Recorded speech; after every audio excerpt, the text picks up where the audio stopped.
India में democratic बनाता है।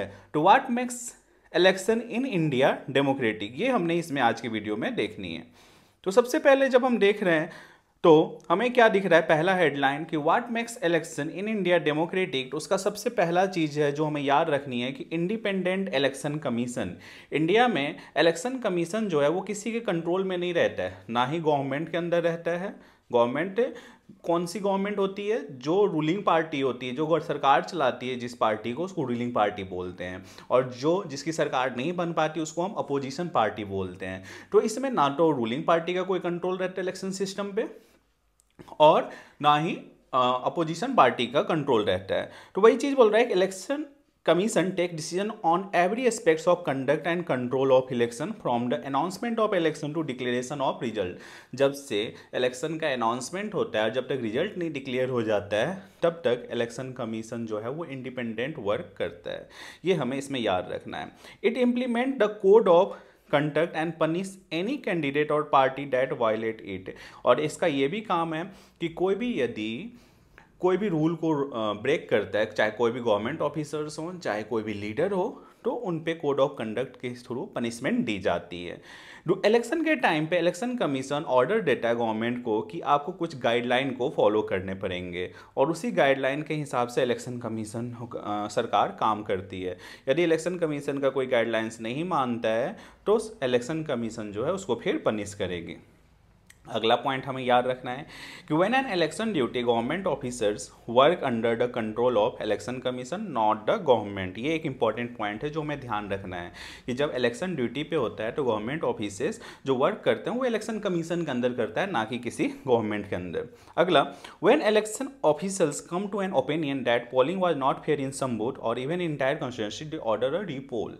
ये भी हमें याद रखनी है कि यदि किसी पे कंप्लेन आता है किसी कंस्टिट्यूएंसीज में कि यहाँ पे वोटिंग सही तरीके से नहीं हुआ है, अनफेयर तरीके से हुआ है, तो वहाँ से फिर से इलेक्शन कमीशन वोटिंग का राइट्स प्रोवाइड करती है। तो पहला स्टेप हमने देख लिया कि इलेक्शन कमीशन इंडिपेंडेंट है। एक तो ये तो इंडियन इलेक्शन सिस्टम को डेमोक्रेटिक बनाता है। दूसरा, पॉपुलर पार्टिसिपेशन। इलेक्शन के अंदर हम देखते होंगे कि जोर शोर से लोग काफ़ी ज़्यादा इसमें पार्टिसिपेट करते हैं। People participation in election is usually measured by voter turn out figures. मतलब लोग इसमें बढ़ चढ़ के, ये भी देखा गया है कि अमीरों से ज़्यादा लोग मिडिल क्लास और गरीब जो है वो बढ़ चढ़ के वोट में पार्टिसिपेट करते हैं। Common people in India attach a lot of importance to election. They feel that through election they can bring pressure in political parties. उनको लगता है कि हम इलेक्शन के थ्रू ही, इलेक्शन हमारा वो मैकेनिज्म है जिससे हम पॉलिटिकल पार्टीज पे प्रेशर डाल सकते हैं, और उस प्रेशर की वजह से पॉलिटिकल पार्टी अच्छा वर्क करेगा। The interest of voters in election related activities have been increasing over the years. तो टाइम के साथ हमने ये भी देखा है कि लोगों के, वोटर्स के जो इंटरेस्ट है इलेक्शन में वो बढ़ते जा रहा है।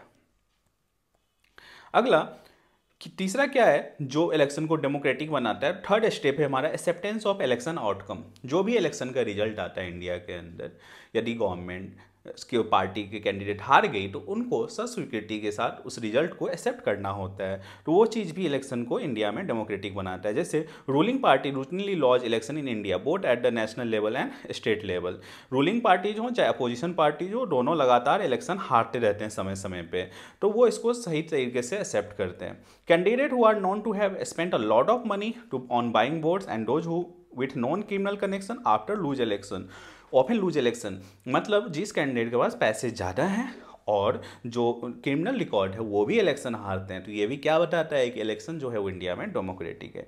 Very few dispute election the electoral outcomes are usually accepted as people's verdict by the defeated party. जिस पार्टी की हार होती है वो हंसते हंसते उस हार को ये समझ के हार स्वीकार कर लेते हैं कि ये जनता का पोलिंग था, जनता ने हमें ये आशीर्वाद दिया।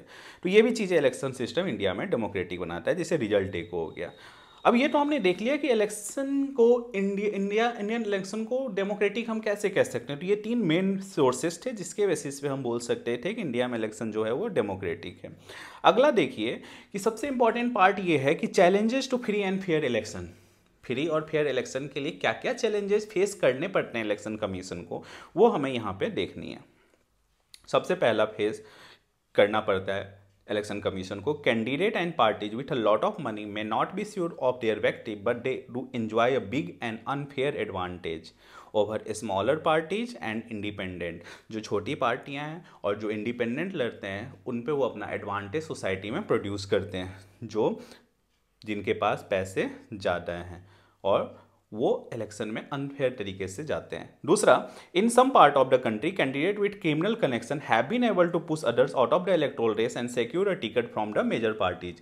कुछ पार्टीज में ऐसे भी होता है जिसका क्रिमिनल रिकॉर्ड है, तो अपने धक्केशाही मतलब मसल्स पावर के बेसिस पे जो अपने से छोटे, जिनके पास पैसे उतने नहीं है और जो डिजर्विंग कैंडिडेट उनको पीछे कर देते हैं। इससे क्या होता है, अल्टीमेटली जनता का ही नुकसान होता है।